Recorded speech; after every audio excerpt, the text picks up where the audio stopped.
Hello, if you're just tuning in, welcome to APAC's Legislative and Leadership Summit. I'm Madeline Milka, President and CEO of APAC's, the Asian Pacific American Institute for Congressional Studies. Thank you for joining us as we dive into a panel discussion on AAPI elected officials. Before we begin, it is my honor to introduce Congresswoman Amata Coleman Radewagen for opening remarks. Congresswoman Radewagen currently serves as the Delegate for American Samoa. She is the first woman to represent American Samoa in the U.S. Congress. Congresswoman Radewagen has also served on the President's Commission for Asian Americans and Pacific Islanders, where she has advised the two presidents on AAPI issues. Please welcome Congresswoman Amata Coleman Radewagen. Talofa lava. Thank you so much for this opportunity, and also for all the good you do as an organization. You're making a difference for Asian Americans and Pacific Islanders. Asian Pacific American Heritage Month is a time to focus on our possibilities and the progress being made. I'm especially optimistic about our young people and the contribution I know they will make. I get a glimpse of that bright future often with graduations or the talented AAPI young adults who come through my office in all sorts of ways. We've also made real progress in representation. There are AAPI members of Congress of both parties. We even work well together. And I truly expect that representation to grow. Congress has more women than ever. Sometimes we're impatient for faster progress, and while sometimes we should be a little impatient, I've also been blessed to see a lot of positive change in my lifetime. Even as we take pride in these accomplishments, we're in a heartbreaking time. We've seen devastating, hateful attacks on individuals as they were simply going about their day. By appearances, these attacks were solely because they were of Asian heritage. I won't pretend to have all the answers, but I am listening. I know that my colleagues join us in being disturbed, saddened, angered by these attacks. I have faith that the great majority of people of our nation stand with us and that we'll see better days. Those of us who are AAPI women in any government role, it's a privilege, a responsibility, a joy to serve, but ultimately humbling. We represent our communities and working to secure the freedom and dreams and opportunities of those communities. Someone before us unlatched the door, and we can open it a little more for those stepping up behind us. We draw our strength from those we represent. Our communities are diverse and yet share many wonderful values. I think of my home, American Samoa. Our way is all about family, faith, respect, kindness, values that last. These values are where we build a future together for everyone as Americans through persistence. Thank you. Have a wonderful discussion today. Soifua maia manuia.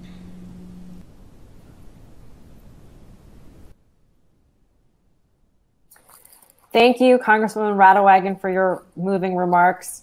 I'd like to now invite Congresswoman Stephanie Murphy for opening remarks. Congresswoman Murphy currently represents Florida's 7th Congressional District. She's the first Vietnamese American woman to be elected to Congress and is the first woman of color ever to lead the Blue Dog Coalition in Congress.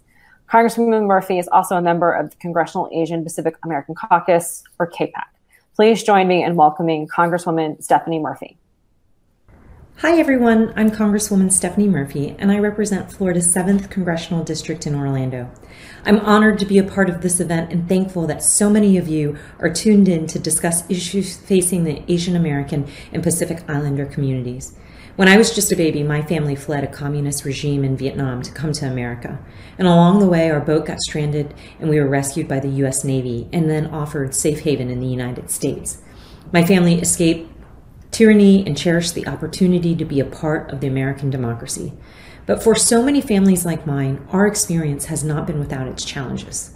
Over the last year, discrimination and attacks against the AAPI community have grown tremendously, ranging from hateful rhetoric to violent assaults. As the first Vietnamese American woman to be elected to Congress, it makes me sad to see the progress our community has made over the past few decades be eroded because of hatred in politics. Recently, the Senate took bipartisan action to prevent and prosecute crimes against the AAPI community, and I look forward to voting for this bill in the House and sending it to the President's desk. This is a good first step.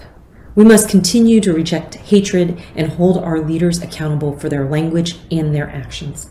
I look forward to continuing to use my platform as an immigrant, refugee, and a Vietnamese American woman in politics to uplift voices in the AAPI community.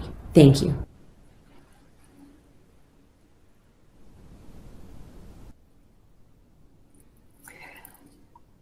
I would like to now introduce our distinguished panel for our discussion on AAPI women elected officials. Esther Kayana, Honolulu City Council member. Kris Valderrama, member of Maryland House of Delegates. Patty Kim, member of the Pennsylvania House of Representatives. Susheela Jayapal, County Commissioner at Multnomah County, Oregon. I am first, honored to be a part of this panel as a moderator because I believe so much in women's representation with AAPI women especially. That APACS has a program called the Women's Collective to address the lack of women representation at all levels of government. And we wanted to be a resource to those who want to support women candidates and to be candidates themselves. And today, having you as panelists, I'm so excited because you've all overcome systemic barriers and challenges to achieve elected office. Before we start, I would encourage audience members to use the comment section to ask questions that may arise during the discussion. And we will get to your questions during the audience Q&A. So first, I'd like to start with Delegate Valderrama. How did you get interested in public service? Okay, let me thank you. It's an extreme honor to be here with all of these great women who I've never met in person, but I feel like an affinity towards all of you, so congrats. And especially to the two women, the two Congresswomen that gave remarks. I had no idea about Stephanie Murphy, so that's awesome. And I didn't know anything about Congresswoman Radewagen either. So having said that, I feel like I'm in the presence of some supreme women here. And as Madeline knows, I've never met a mic I didn't like, so I'm going to try not to ramble on too much as there's a lot of great women on this panel. But trying to make a long story short, I was interested. I've always been involved. For those who don't know me, I come from a family where my father is my predecessor.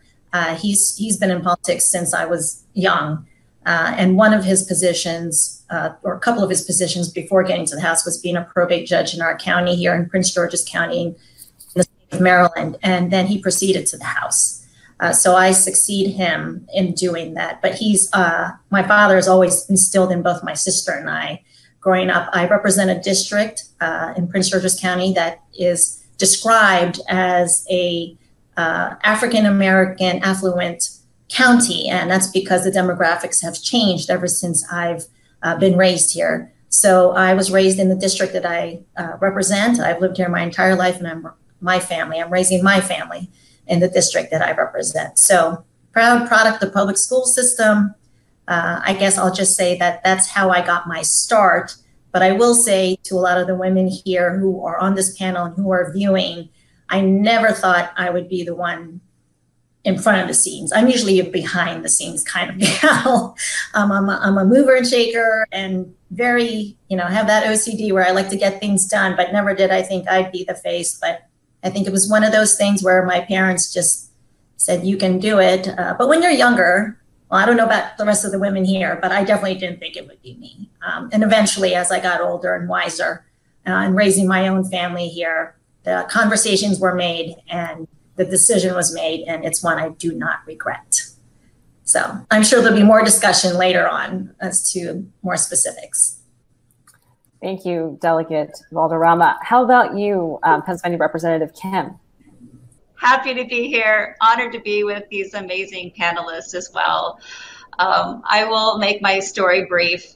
The crux of it is that because my parents were children during the Korean War, because they saw what life could be like, we were so grateful when we came to the United States. I was born in California, but my parents instilled in me that we are so blessed to be in America, that we are not in a war-torn area. We have everything we need.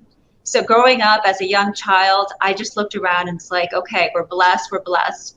And then I would go to different neighborhoods during youth group at church and see the subsidized housing and realize that my life and their lives were completely different, that we were blessed. So how would I use what we have, being grateful for our good health, for my supportive family, for my good education? What do I use all of that for?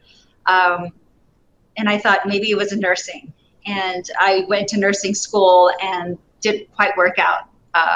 Ate some humble pie, was not supposed to be a nurse. I pivoted real quickly and thought, I need to graduate with something. How about communications? And then I decided to be a news reporter. And I thought, with that desire to help other people and give back, would it be in news reporting? Maybe I can give a voice to those who don't have a voice. And I did that for 10 years and gained a lot of great experience and a lot of scary experiences through breaking news stories. And then that kind of ended. I had my first child and decided, not making a whole lot of money. I don't feel like doing any murder stories anymore. It was just all consuming and exhausting. And I decided to take a break. And then a friend on City Council, Harrisburg City Council, asked me to run. And I thought that was a ridiculous idea because I never wanted to be in politics. But then I thought, oh my gosh, that's where I can, give back. That's where I can help people. I have name recognition. My husband ran for city council. He lost, but he knew the ropes. And so he was my first campaign manager. I'm surprised we're still married because that was so stressful to both be in the house trying to win a race. But it worked. It worked. And I got to be on city council. And that's where I got addicted. Not to drugs, but where I got addicted to helping people. When I would get a phone call, and they'll be like a grandmother, especially, I love older people. I have nowhere else to go. I prayed about it, Miss Patty, they'll call me Miss Patty. Can you help me? And it was so easy for me. I had a great network of people who like to help people, connect this person to this person. She got her services, boom. She's happy, I'm happy. I just kept doing that for 7 years and then decided to run for state representative and got this seat where I'm serving right now. And it's still, it's crazy. It's painful a lot of times. It's challenging as anything, but the satisfaction of being able to improve someone's lives. And I know I sound so cliche-ish right now, but it's so true. That's what keeps me going. And where I can sleep at night and be like, I did something I think worthwhile and I'm going to keep doing it. So that's my story. Thank you. Thank you so much for sharing that. It's so great to see that people are, feeling that public service is about helping others. And I think that's what the intent is for all of you in terms of being sure that you're helping your communities and your constituencies. So I'd like to throw the same question over to Commissioner Jayapal. Thank you so much, Madeline. And first of all, thank you for having me on this panel. I'm honored to be here. And I'm really looking forward to hearing from the other panelists, because I think what I've already heard is both some of the commonalities of sort of the diversity of our backgrounds, but then the commonalities around why we got involved in public service. So a little bit about me and my background. I came to the US when I was 16, so I'm an immigrant. And I came here to go to college. I'm originally from India, and my family, my parents remain in India. They never moved here to the United States. So my professional background is as a lawyer. But I think because of that immigrant experience for me of both the opportunities that this country offers, which are tremendous and that I have benefited from, and the challenges and the barriers that we face as people of color, as Asian Pacific Islanders, that experience of opportunity and challenge is what motivated me to public service in a lot of different ways before I came into political office as a way of serving the public. So as a lawyer, I did a lot of pro bono work, for example, and a lot of that focused on helping applicants for asylum go through their processes. Political office is more recent. I've just been in office for 2 years. And that was both a reflection of that broader experience and of what I saw in my local community, which was that folks of color, including particularly immigrants and refugees, just having a hard time staying in my community, Multnomah County, which is the largest county in Oregon, and of not seeing ourselves represented in elected bodies and seeing the consequences of that lack of representation. So political office, which like others have said here, was never, I did not grow up aspiring to political office. Never thought I would be, as you said, Kris, in front rather than leading from behind. But that was the consequence of seeing the lack of representation and saying we need ourselves, our voices, our faces reflected in political leadership as well as other forms of leadership, and therefore deciding to run. And Commissioner Jayapal, you're the first Indian American, to be voted into elected office in Oregon. I believe thank you for that. I believe I may be the second. It can be hard to figure out these things historically. I think there might be another Indian American who was elected to a city council somewhere in Oregon, but I'm certainly the first elected in Multnomah County. And at most, there are two of us in elected office in Oregon. Well, we need more of you. And I would say the same thing with State Representative Kim. You were the first Asian American elected to the Pennsylvania House. Is that correct? That's right, Asian American, and yeah. there's a lot of nuances. I'm just going to leave it at Asian American woman is safe to say, but thank you, Madeline, for recognizing that. And that's so important because, as we talk about, Commissioner Jayapal being in office for 2 years, Representative Kim for a little bit longer, we have a lot of work to do. And so I think, both of you are both inspirational in that sense. And so thank you so much for your service. And this question also goes to my dear friend, Councilmember Kiaiana. Aloha mai kako. My name is Esther Kiaiana, and I'm actually participating from Kailua, Oahu, which is on the windward side, and the district I represent at the Honolulu City Council. It's delightful to be here. And listening to all your stories, we all have different backgrounds of what prompted us to all be here. For myself, I was born to Native Hawaiian parents on the island of Guam. And in elementary school, I was a nerd, of course, and always interested in student government. So I was participating in student government from elementary to junior high. I went to high school in Hawaii at the Kamehameha schools. And in 1980, I had a turning point. I was selected as one of two girls to represent Hawaii in Washington, D.C. at the American Legion Girls Nation. And so there was 100 of us there. And I was so inspired and intimidated by all of the young women across the country.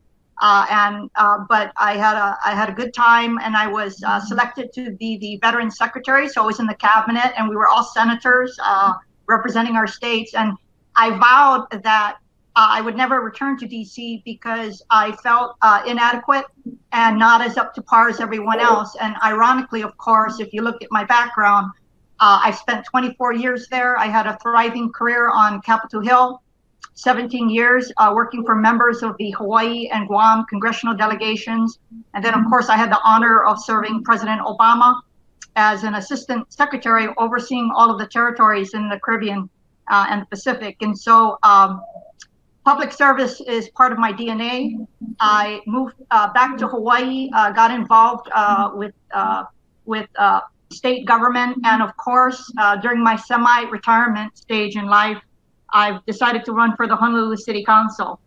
And when I told people that I was actually trying to enter my anti-stage of life, they said, well, you already help people on a day-to-day basis, so why don't you run for the city council so that you could help people with more authority? And so I have to tell you, I just started. It's just a couple of months, and I'm delighted to be able to serve the community, not only of the windward side, but also the people of Oahu in this fashion. I'm delighted to be here. Thank you so much for having me on.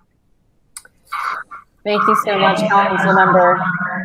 So I really want to talk about increasing AAPI women representation at all levels of politics, because a lot of you are all on local and state level politics, which I think we need more of. We only have 48 AAPI women state legislators across the entire United States, and that's 7,300 seats.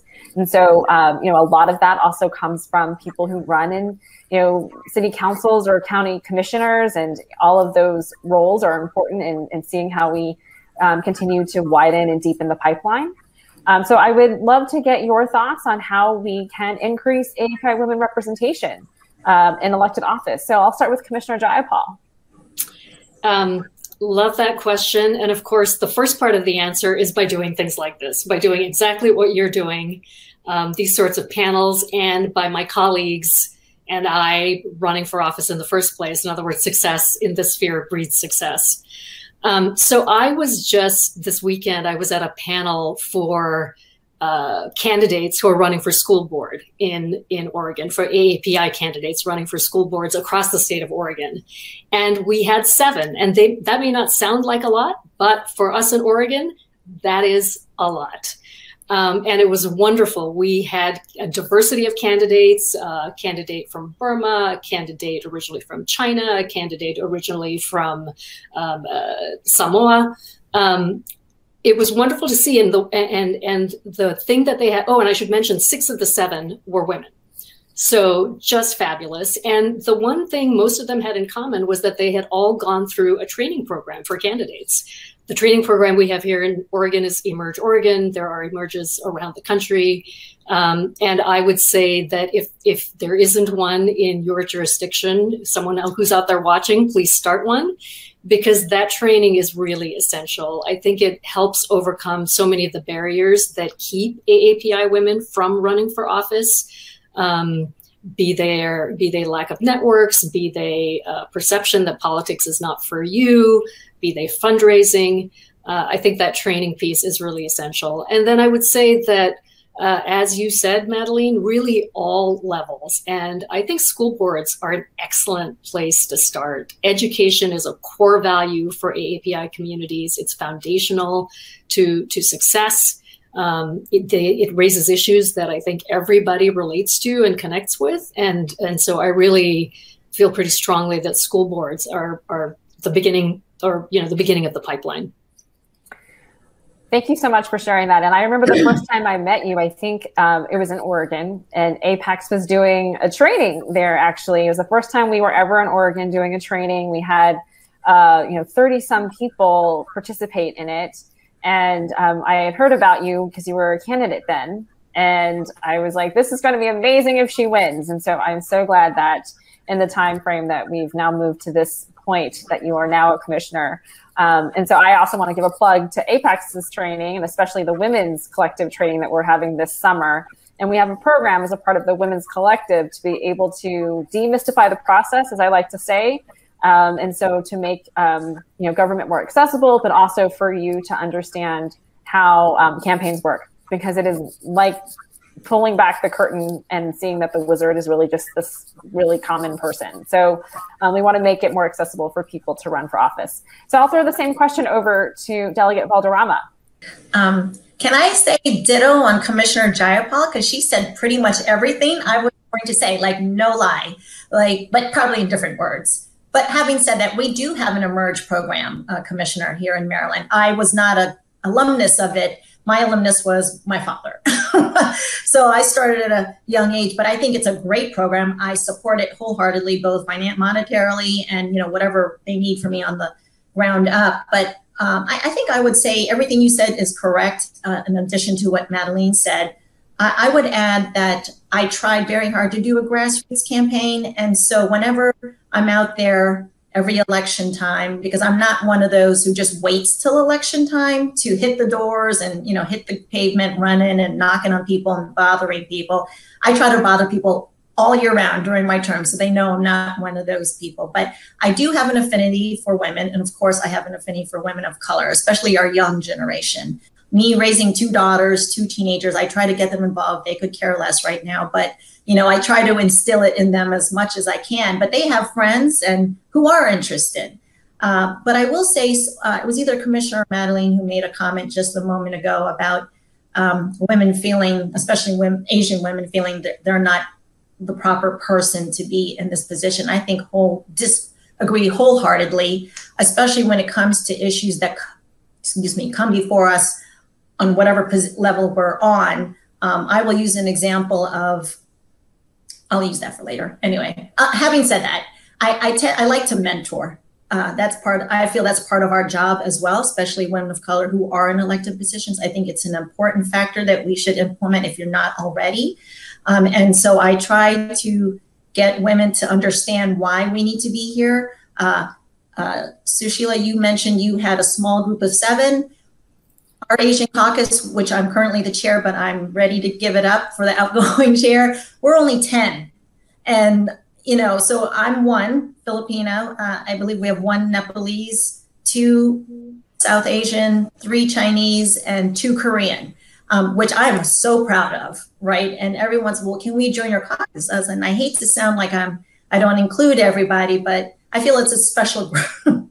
A special group. I mean, we represent 60 million people in the state of Maryland, and the Asian caucus is 10. So, I mean, it just says, it says a lot that we're so small, and yet we're a huge demographic when it comes to politics on every level. So I think for me, my should have been short answer is I try to mentor women and let them know that just because we look different doesn't mean we are different. And we have a lot in common than people would imagine, but because they see something different, it's that whole stereotype. But I'm all about mentoring and starting from grassroots. Thank you. Councilmember Kiana. When Nike came out with their logo, "Just Do It" in the late 1980s, I actually felt that I should have been paid for that logo, because "Just Do It" has always been part of my value system as a little girl. And in fact, when I used to dream that I would be flying as a bird, very often over a cliff, just a beautiful scenery. And as I was reflecting on this in preparation for the panel, I've never thought about it for a long time, but I no longer have those dreams. And the reason, of course, is because I'm living my dream, right? You only wish you can fly when you feel that you are trying to just throw yourself out to the world and achieve all your dreams and empower people. So anyway, I feel that in order to empower, each of us need to be very strong in our self-identity and who we are as a people and what we want to achieve for our family, our friends, and our communities. And of course, it's already been mentioned, we have internships, we have fellowships, mentorships. I go out of my way to speak to people, even if I don't know them sometime, just by meeting them somewhere. And and of course, trainings. And Madeline, I would invite you to come to Hawaii. We clearly have a vibrant Asian Pacific Islander population, but of course, within our communities, we have underserved communities. And of course, those are Native Hawaiians, Pacific Islanders, and our Southeast Asian community. So if you come out here, I will endeavor to try to outreach those groups so that we could get the training necessary. And at the end of the day, I know you all know it, money, money, money. And that is one of our weaknesses, because many of us, especially in the Native Hawaiian Pacific Islander communities, we do not have those networks. It was very, very difficult for me to win my race, even having name recognition for all of these years in Hawaii. So I was not the favored in the primary, but for people looking at my background, I would not have won it. And all of a sudden, in the general, because I became the favorite candidate, all of a sudden the money came flowing in. And so that's why networking and trainings are so critically important, because it doesn't matter if you're a novice or someone like myself who've been in the business for a long time, we need support. So again, I just think forums like this are important for us individually and collectively, so that we know the challenges that are facing our communities across the nation. Thank you, Councilmember. And you can count on me to be there in Hawaii to do a training. Me too. No doubt. I think we should invite this entire panel. to be in Hawaii to do a training. So I don't think anyone would say no. Representative Kim, what about you? Yes, I do want to go to Hawaii as well. I'm kidding. I will carry your luggage for you, Madeline. What we need to do is to pose the most often question that I get all the time from any reporter. What were the barriers for you to run as a woman of color? We're going to take that question off the table and we're going to pose this question. Why is it now a really good time for women of color to run? That should be the question. I get that other question all the time, and it just continues to fuel the scariness of running in politics. This is a great time to be a woman and a person of color because we need more of this profile in all levels of government. Why not you? Why not me? And all the things that we bring to the table. We also need to ask women, more women to run. Very few of us think that we are the best person, or we raise our hand first when we ask for someone to run. We had to be asked not once, or probably multiple times to realize, you know what, it's a good idea to run. We need to ask more women to run. I remember being at the DNC and seeing the Congresswoman, all women who were in Congress at the stage. And I just got chills up and down my body because I wanted to be on that stage and part of that club. And to have more of us as women of color standing together and seeing people see themselves in us, and to hear our very normal stories, that we're not miracle workers, that we're not, PhDs and incredibly smart, that we're regular people who wanted to do something for a greater purpose. I think a lot of us have that we want to serve and do something that's bigger than us. So Madeline, I agree with you, just demystifying all the hard things about politics. If you get slammed on social media, on Facebook or wherever, whatever you choose, it's the same thing. It's the same feelings that you get when you get criticized as an election official. So it's not some kind of new experience that, that you'll experience. Criticism stinks. It always hurts, but you just have to learn how to detach from it, put it in a bottle on a shelf and ignore it and not dwell on it. Just those little things, those little muscles that you have to learn when you are in the thick of things of politics. And lastly, when you raise money, you're not raising money for yourself, you're raising money for good government. Good government, and that's what we bring to the table, is honesty, integrity, and hard work. And so I know raising money is really hard for a lot of people, especially for me, but if I put it in that framework, it's a lot easier. Thank you so much, Representative Kim. I love how you put that in a different state of mind, and that's a great attitude to have. One of the things that AAPI did earlier in 2019 with the Barbara Lee Family Foundation, their goal is to make sure that there are more women in executive leadership positions in elected office, such as mayor and governor and executive, county executive. And so what they did was they did a survey to voters to ask them, if you put up a Asian American woman, regardless of party, against a white male candidate running for governor, would you vote for her? And both the Democrat and the Republican won.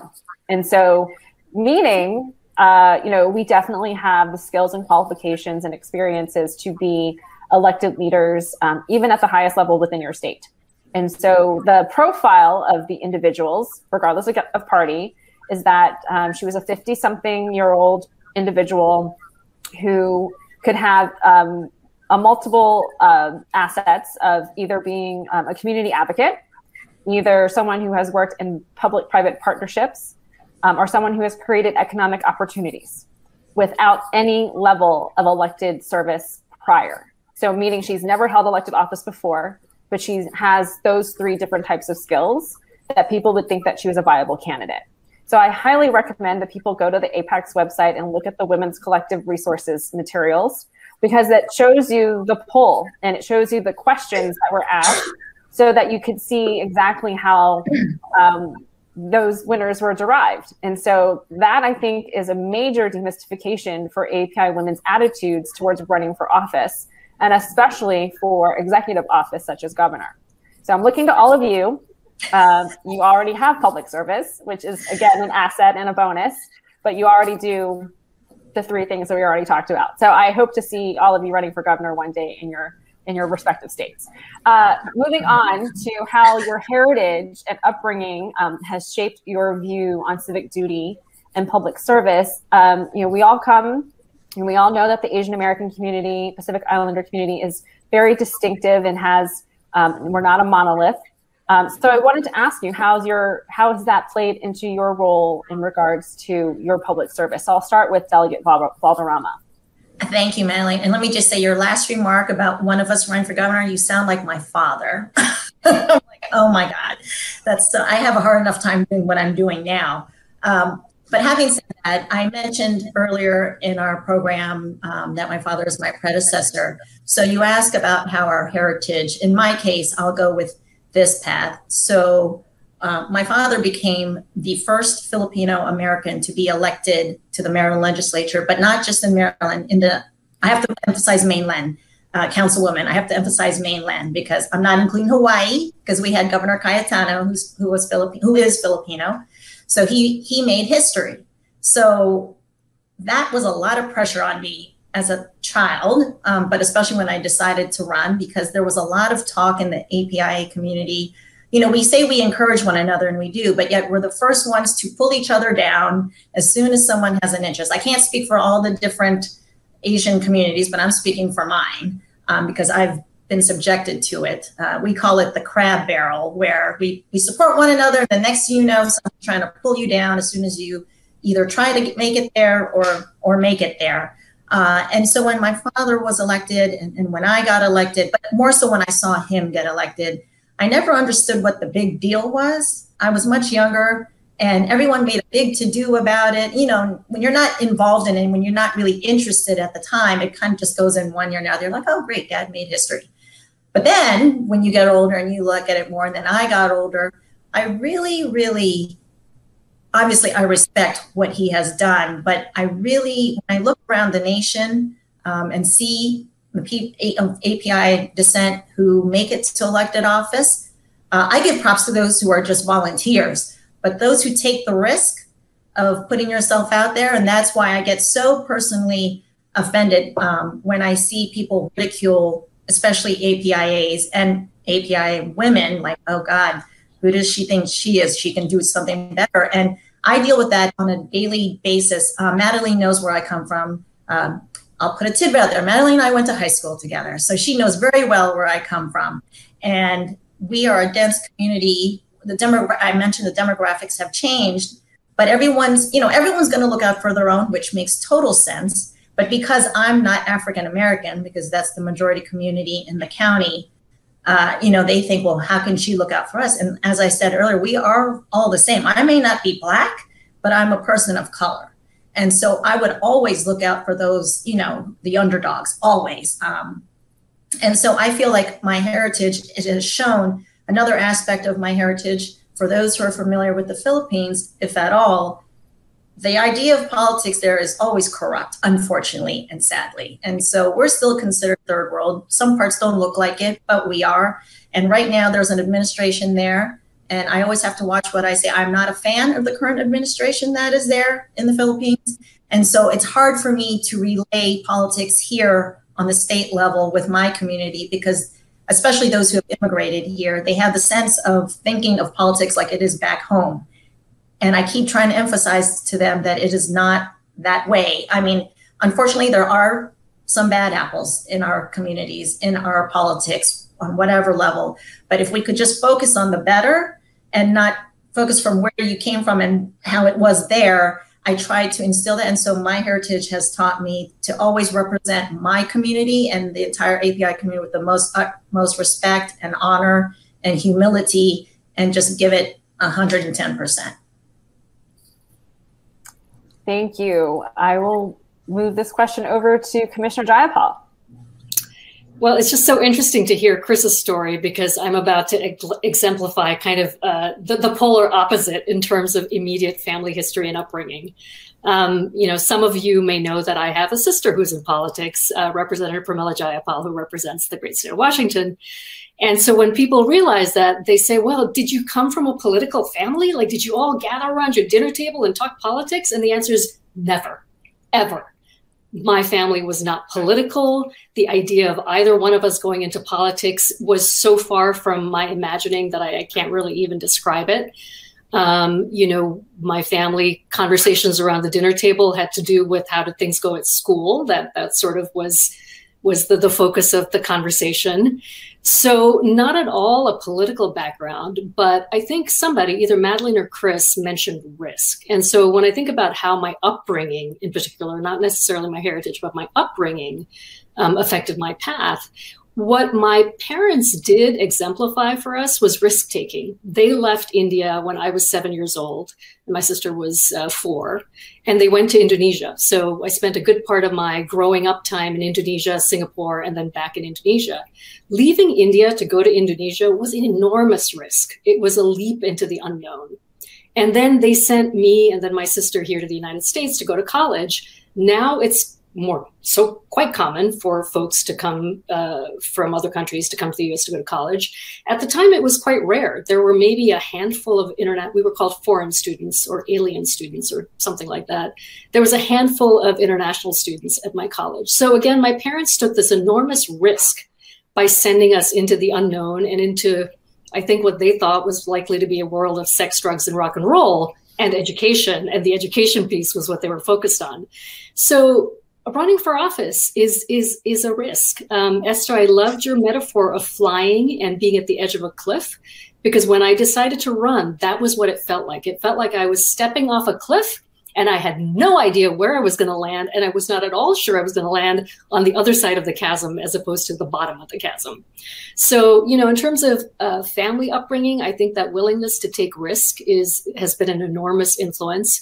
And in terms of heritage, I'll say that my experience as an Indian American sounds like a little bit like Kris's experience as a Filipina American, in that politics in India is not necessarily viewed as a prestigious profession. Being a doctor, being an engineer, much more so. Not so much politics, because there is a history of corruption. But there is a sense, I think, of communality, of focus on family and community and giving back to your community, that also has contributed to this political path as one way of achieving that, giving back to your community. So risk and community. Thank you. And now I'd like to ask Councilmember Kiana.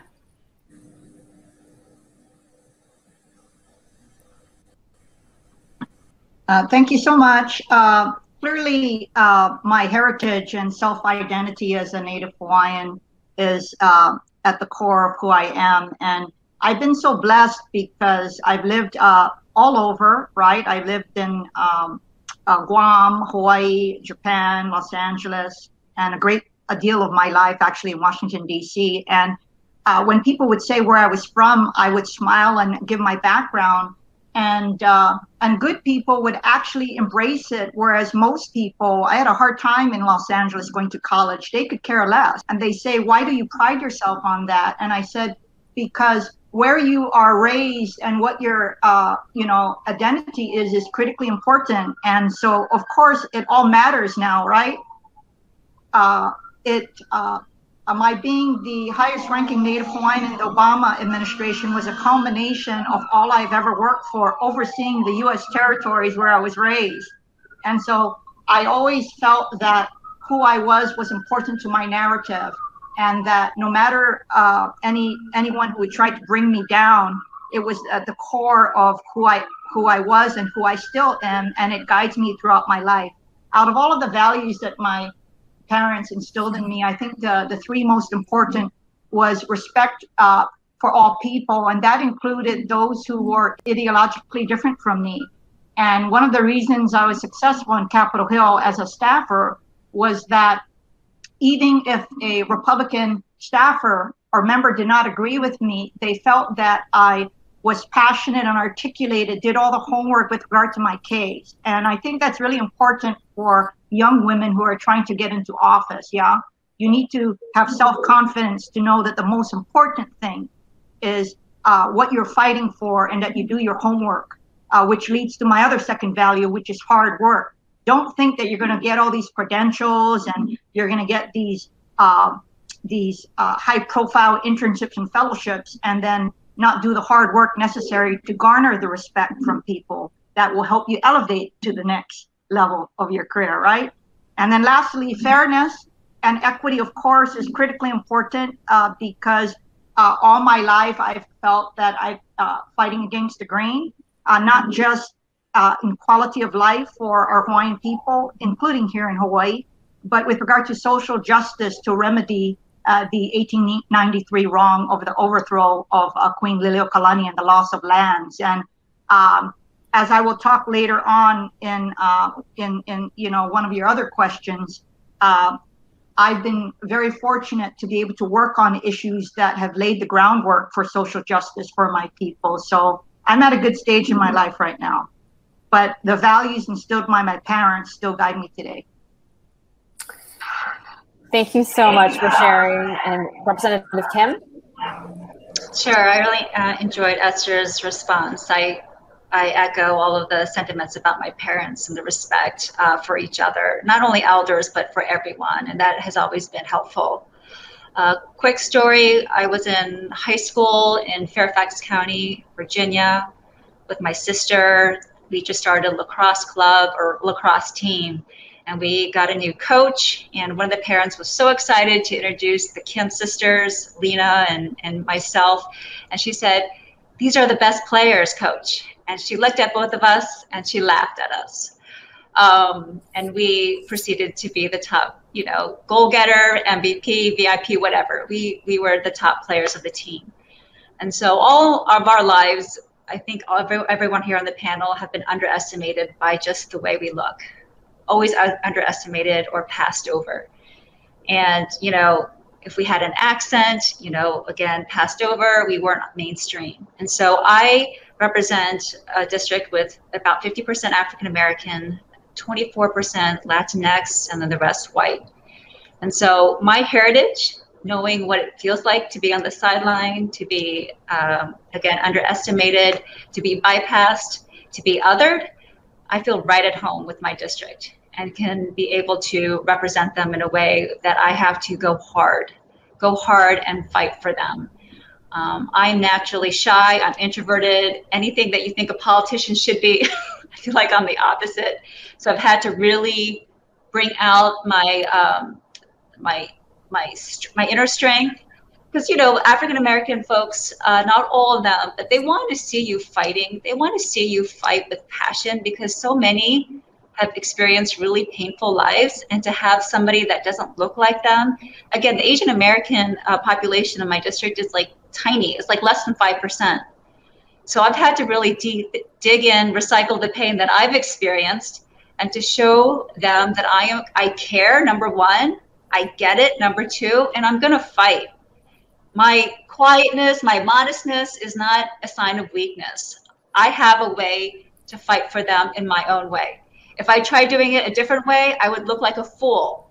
And I tried doing speeches that were not, they were not me, and I made that mistake, and I'm never going to do that again. So, I have to be me, but I have to also show people that I am out there for them, of course, in a professional way, but to prove to them that, when I'm here in the House of Representatives, I have your families in mind, to fight as hard as I can to get things done. So I am so grateful for my culture, my upbringing. I was always the different one. And when we were in San Diego, I was the only Asian American along with my sister there. And just that painful experience. And I know a lot of younger folks are experiencing the same, especially when they're here in Central PA. There's not a lot of us that look like us. But take that experience, and I know that you're going to use it in another way and become more empathetic for others who are on the sideline, and we can bring them out from the sideline onto the big decision table, and we can make a great change. Thank you so much for sharing that story. I think it's so important for candidates to also recognize authenticity and being themselves and feeling that they are bringing their true, authentic selves to bringing solutions and as they campaign. I think it's really hard to be someone else other than yourself. And so I know obviously you can be inspired by other people who may have other skills and behaviors that you yourself don't have, but I think it's so important to still be that authentic person so that you can, it's more tiring to try to be someone else than to be yourself. Which also, leads me to this next question, because we talked a little bit about, Delegate Valderrama, Representative Kim, you are in districts where you represent minorities of other constituencies. And one of the things that we want to demystify also for AAPI women and other AAPIs who are running for office is that it's really important for us to think of ourselves as leaders and representing communities that may not have a large Asian American Pacific Islander constituency. And so I think it's so important that the two of you are on this panel, because I think this shows, coalition building. It shows the fact that you are listening to your constituents to see how you can help build those coalitions to show representation. So, my next question, and I'll start with Representative Kim, are there any particular moments in your career or journey in public service where you realize the importance of representation?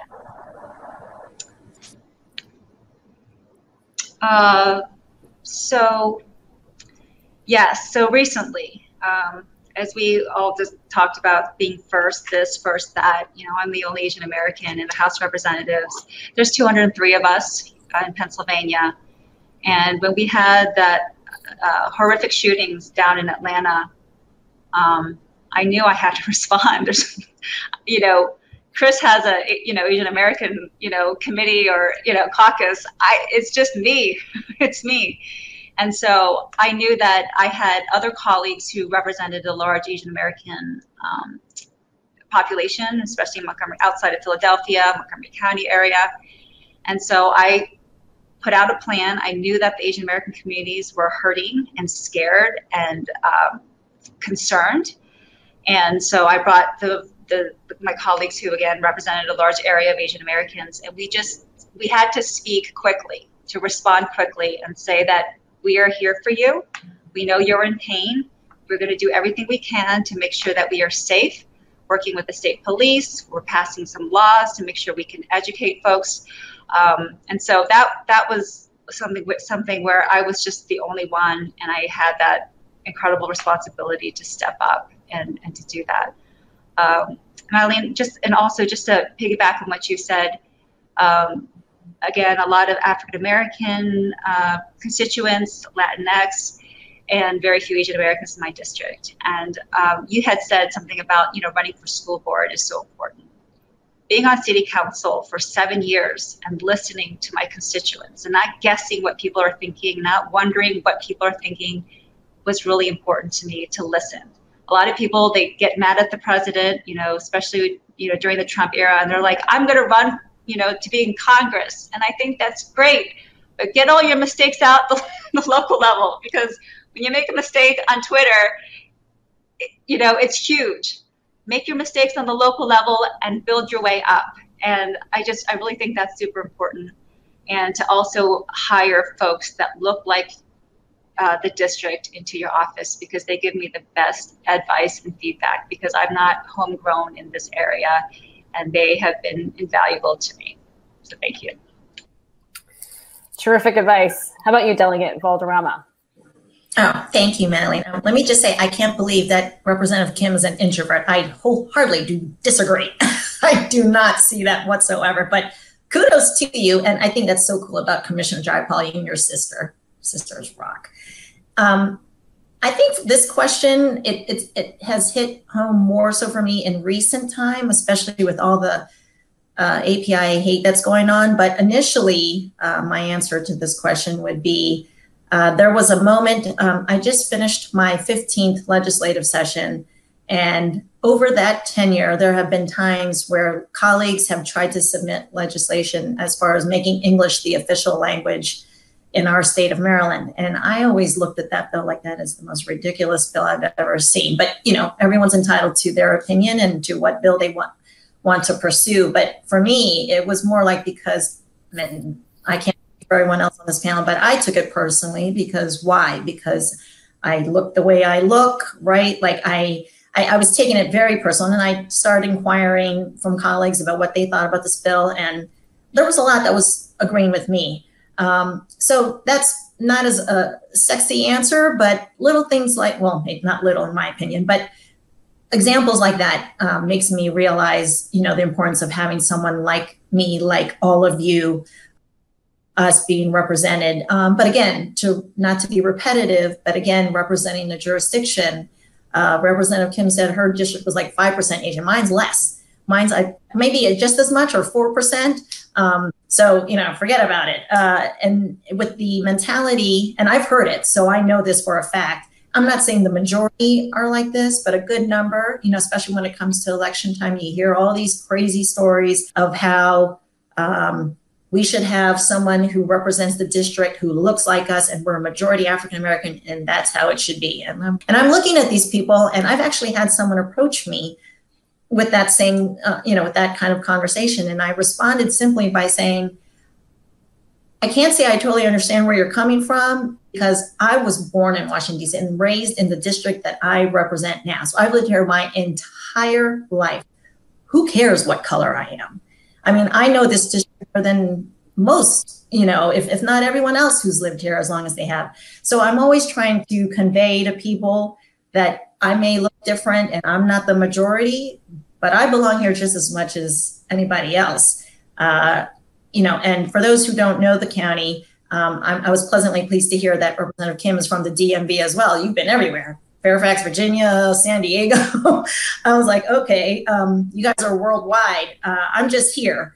And so for me, I think I don't have many moments, but there are times here and there. But when I had my colleagues this past session get up and call all of us aliens and this and that, and I get up and say, undocumented, we're not from outer space, like little things like that. I try to make sure I remember my protocol, but at the same time, it just makes my blood boil.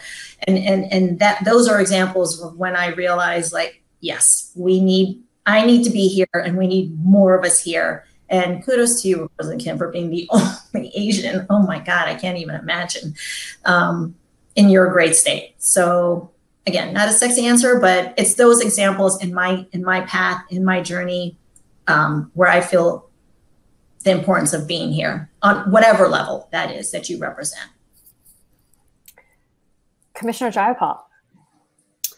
Yeah, you know, when I think about this question, my initial answer is all the time, every day, do I realize the importance of representation. If I think about a moment, a lot of the moments are the smaller personal moments. And one of them that I remember is my first year in office, actually 2 years ago, possibly to the day, I'm not sure, but it was during AAPI Heritage Month. We do a celebration at Multnomah County for our employees. And so this was that celebration, and I was asked to speak, and I spoke about, I got personal about my history, about the part of India that I'm from. I'm from the state of Kerala. It's lush and green. It looks a lot like Oregon. And, you know, try to kind of draw the arc of that journey that we've all experienced, whether we were born somewhere else, or our parents were born somewhere else, or our grandparents were born somewhere else.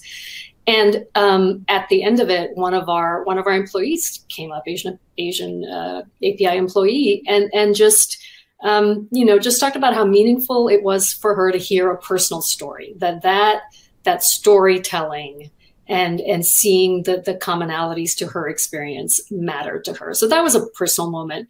And then I'll say, on the more kind of policy program writ large level, I have the incredible good fortune to be on a board of commissioners composed of 5 women and composed of 3 women of color. Myself, I have a Korean American colleague and a Latina colleague.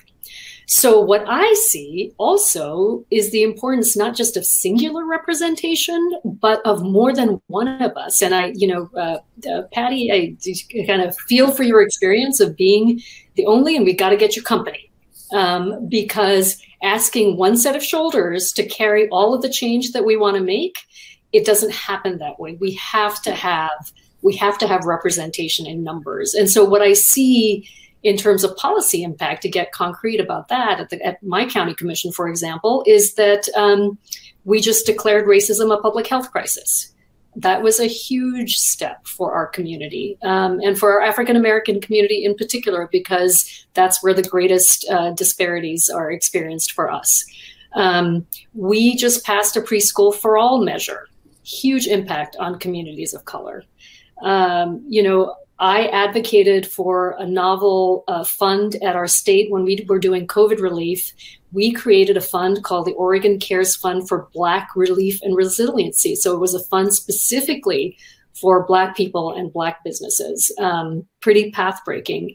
And I think none of those things could have happened with one of us alone.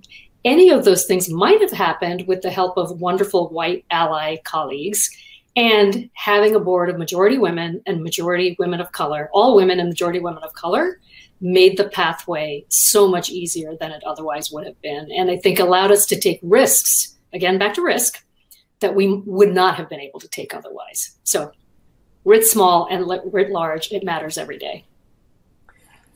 What a terrific story. Thank you so much for sharing that. Councilmember Kiana. Okay, I'm gonna flag two periods in my life that were important. One in 1986 and last year in the heat of the election. When I graduated from college and went to DC, like anybody, you just want to help your people. So I was a volunteer intern for Senator Inouye, and I had to sweet talk my way into the internship because they actually said there was no internship. And of course, that's a buzzword for paid, right? And I said, but did you ask the senator if I can work for free? And of course they didn't. So they put a memo together. And of course the senator said yes, right? So I tell one of the staffers I want to work on Native Hawaiian issues, and they present me with a report from 1983. It was a federal commission. And it was horrible. It was about this thick. And it said that the U.S. was not liable after looking at all of the evidence for the loss of sovereignty or lands of the Hawaiian people. And of course, I went back home and I was crying. And over the next couple of weeks, I learned more about how the doors to justice for Native Hawaiians were closed. And I called my father and I said, this was a bad idea. I told you I never wanted to be in DC, remember? Because I told you guys in 1980, I was so intimidated. I said, they don't care about us. So if you don't mind, I want to come home. I want to leave Washington, D.C. And my father actually said, I will do no such thing. And he said, and I was crying when I was talking to him. And he says, Esther, if you don't begin to ever care, if you don't begin to care, who will ever care? And I said, what do you mean by that? And he goes, okay, it's rough, right? Well, then who is ever going to try to remedy that, right? And needless to say, in the last 30 years, I've worked on numerous measures for our Hawaiian community, the Pacific Islands, as well as our Asian and Pacific Islander community. I need not tell you about it, but of course, when I think about those tears were so inspiring to me because I've achieved a lot of justice for our people. Fast forward to last year. I live in Kailua, which is a predominantly upper middle class environment. This is where President Obama used to come with his family. He's bought a property, or his friends have, in Waimanalo, right down the street. They're all in my district. So there is not a big Native Hawaiian or Asian population here where I'm living, okay? There are, but it's predominantly Caucasian, the district. And in the heat of the campaign, people were trying to say, who do you think you are, just moving into this district, where the person you're running against has been in the district, his family's well established, been in the district for 30 years and did this and this and that. And I diplomatically said to everyone, unless you are a descendant of the original inhabitant of this Ahapua'a, we are all visitors to Kailua. But let me tell you what I share with those descendants. We have been in the Hawaiian archipelago for over 2,000 years and 100 generations. I'm a native Hawaiian whose bloodlines flow throughout the Hawaiian Islands. And not only do I deserve to be here, but my value system that my parents instilled in me, which I mentioned earlier, right, is why I am the best candidate for this position. Because my commitment to community and being a fighter is demonstrated. And I can assure you that if you vote for me, I will do my darndest to fight for the people of Kailua and the rest of the Windward Side. And I have to tell you, that was a critical turning point in the campaign to just, again, reinforce who I am as a person, do not let anyone intimidate me, and to just speak my voice, right? And it's a voice clearly that all of us share. And I'm just so delighted to be able to hear all of the individual stories here, because it seems to weave us all in this sisterhood that, kind of, gets us through the day-to-day of just being in public office. Thank you so much. I think we really need to thank your dad for keeping you in DC, because then you wouldn't have been there to help the members to start KPAC and to start APACs, and I think that is so critical to I think if you like science fiction or anything like sliding doors, I think this sort of sense of if Esther wasn't there, we wouldn't have had all these wonderful things that we have now. So I'm so glad that you listened to your father. We are running short on time, and so we have time to take one audience question, and so I'm going to throw this to Delegate Valderrama. What strategies, if any, that you've gained or developed throughout your career to empower your own voice in government? Okay, I'll try to make it short, but can I just say that I think Commissioner Kiana, you're feisty. I love it. It's like spicy.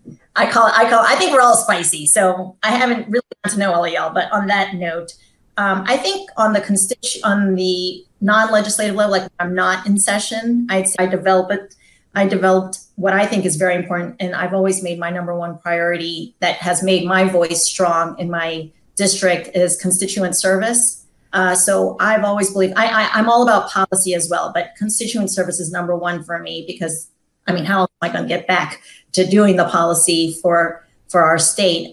So I think my relationships with my constituents and keeping an open door and having a receptive ear. And again, not to be repetitive, I always am open to meeting with constituents, not just around election time, not just when something, money's needed, fundraising, which if no one has mentioned it, that's the number one thing I hate about my job is fundraising. Like I hate asking for money.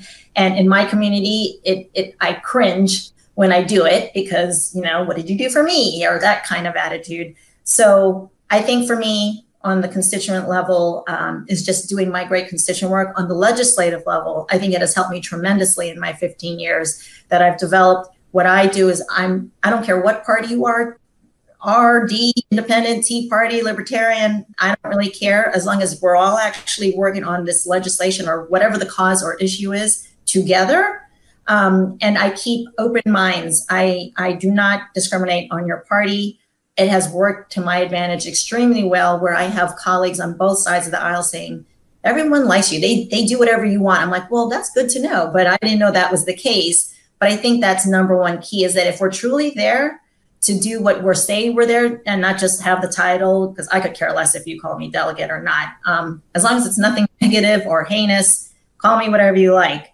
But I think for me, that the strategy I've developed is to never burn a bridge, because you never know, you may need that same person, whether it's your same party or across the aisle 3 years later. And trust me, I have been there. I didn't agree on a certain legislation, but I always kept that open, mind and bridge. And that person was there for me the next time we needed to work together. So I think that's in the simplistic answer is making sure it's all about networking. And no disrespect to anyone who has MD or Esquire behind their title, behind their name. It is in Maryland, we are a citizen legislature. So everyone who got elected, everyone has a voice. We are all equal. Fantastic. Councilmember Kayano.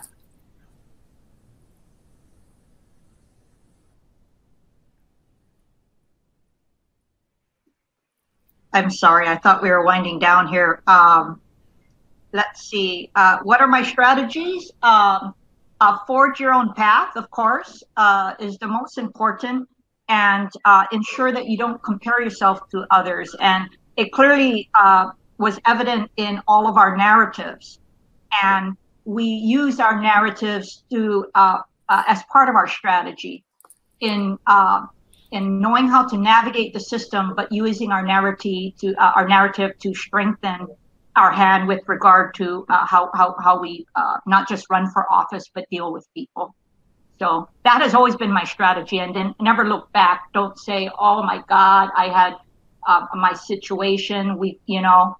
As a result of that, I'm always going to be hampered for the rest of my life. I can't get over that trauma, that emotional trauma that occurred, whether it be familial or with regard to our people collectively, right? And I know personally, I've always had to reconcile that and keep me in check. I'm not always successful, by the way.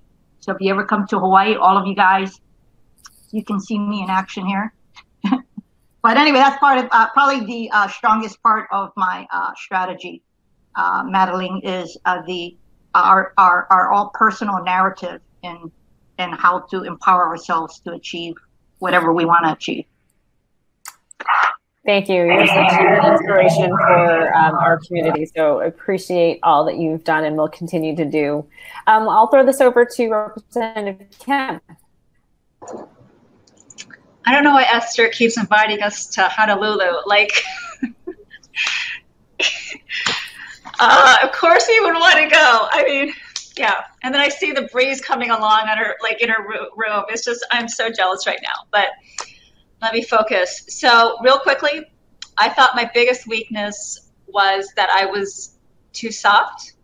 I realized my too softness was empathy. And then as I embraced my empathy, it became my superpower. To be empathetic in politics is very powerful. To be in an elected position and to talk and let people know articulate what they're going through, especially the challenges and the pain, empowers them, empowers you as an elected official. So when you look at your strengths and weaknesses, and those weaknesses could actually be a strength, and that the typical politician does not have to be Caucasian, white, male anymore in an attorney. No offense to attorneys, but that cookie cutter type is out the window. Whatever you bring to the table, what weaknesses that you may have could actually be a strength and what's needed in government and in politics. Thank you. Excellent. I love that. No longer a cookie cutter. So important to recognize. Commissioner Jayapal. Well, so much great stuff has been said. I don't have a lot to add. You know, I'll say that early in my career, or not just in politics, but in life, I would be slow to speak because I thought, oh, surely someone else has that idea, or surely someone else has that point of view. And what I've learned is that actually no one does, that my point of view is unique. You know, each of our points of view is unique and needs to be expressed. So I think that's one thing I remind myself of. And the other, and others have said this, is to be true to myself. I am too old and too tired to try to be somebody else. So, you know, I too am an introvert, Patty. I'm a deep introvert. And I listen more than I speak. We have a tendency in American culture to associate leadership with volume, both in terms of loudness and in terms of amount of talk. And that's just not my style. And so, you know, continuing to do what I do the way that I do it and relieving myself of the necessity to try to be somebody else has been liberating, and ultimately I think has really strengthened my voice. Thank you so much to all of our panelists. I think, you know, if we have time to just be able to give each of them any last closing remarks to, you know, that last minute piece of advice that you wish you had known when you first run and became an elected official. I'm going to start with Councilmember Kiana. I guess I would say what I experienced right now. You know, we are so busy in our day-to-day lives that we forget about the diversity within our communities and all of our various stories. So today was quite empowering, and I mean it sincerely. So can you imagine if we replicate that for all of the other young women in our communities who would be interested in government service or running for office? So all I would say is, continue to all do a good job, including myself, right? Because leading by example is the best way of mentoring. And for those young women who are interested, please seek a mentor or call any one of us on this panel. And go for it. Just do it. Like I said, via Nike. Thank you so much. Delegate Valderrama. I echo the councilwoman. Like, I love when she uses the just do it. I may tag on with Representative Kim where she was talking about empathy. I don't know what you guys look like in stature. I'm 5'1". I'm like this short little thing, you know, that roams around the Maryland General Assembly. I will tell you, basically, I mentioned that because one of my first days in session, I took the liberty of wearing flats instead of heels just for comfort. And the entire day I was doing this to everybody, which really pissed me off because I should have known better. I already feel like I don't belong, you know, but I just want to tell all the females who are out there who want to run, we belong. And, you know, we have every right to be there just as much. And I pray that, especially with what's going on in present day, especially with the API hate, that everyone is willing to take that risk. I mean, if it doesn't happen, it doesn't happen. But you put yourself out there to know that you want to represent our community, and that's all we can do. And if you get there, awesome. We're all here to support. So, as the commissioner said, just do it. Thank you so much, Representative Kim.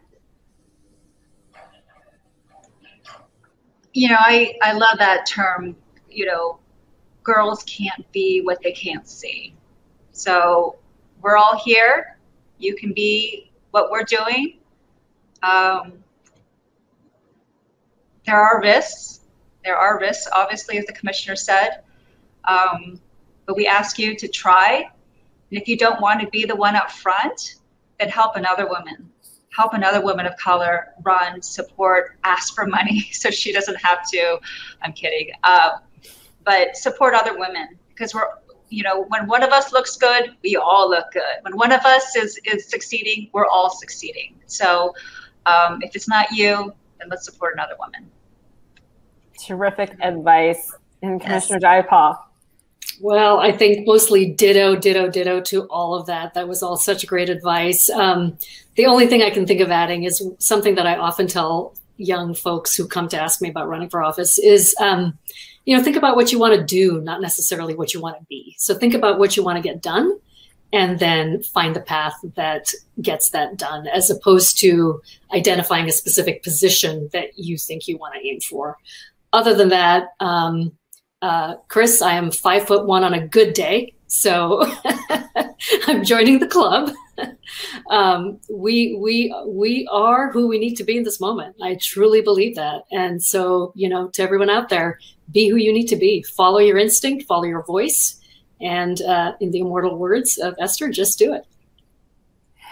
Thank you so much to all of you. You were amazing, so inspirational, and, you know, such great advice and trailblazers. And, you know, I'm looking forward, like I said, I'm going to see which one of you or all of you will run for governor of your states.